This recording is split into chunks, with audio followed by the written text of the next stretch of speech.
ছাত্র পরিষদের সমাবেশে যাওয়ার সময় হামলার শিকার হতে হলো তৃণমূল ছাত্র পরিষদের 2 সমর্থকের। এদিন এই হামলার শিকার হওয়া ব্যক্তিরা হলেন ডানকুনি পৌরসভার 11 নম্বর ওয়ার্ডের প্রাক্তন ছাত্র পরিষদ অধ্যক্ষ অনিল রায় ও 21 নম্বর ওয়ার্ডের ছাত্রনেতা সিদ্ধার্থ রায়।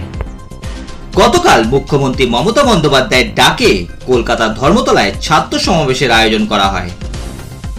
এদিন এই ছাত্র সমাবেশে যোগদান করার জন্য দূর দূরান্ত থেকে বহু মানুষ এসে উপস্থিত হন। হাওড়া লিলো স্টেশনে তারা এই হামলার শিকার হন। এদিন হামলার শিকার হওয়া ব্যক্তিরা দাবি করেন তৃণমূল বিরোধী স্লোগান দিয়েই তাদের উপর হামলা করা হয়েছে। আহতদের হাওড়া হাসপাতালে প্রাথমিক চিকিৎসার পর তাদের কলকাতা হাসপাতালে পাঠানো হয়।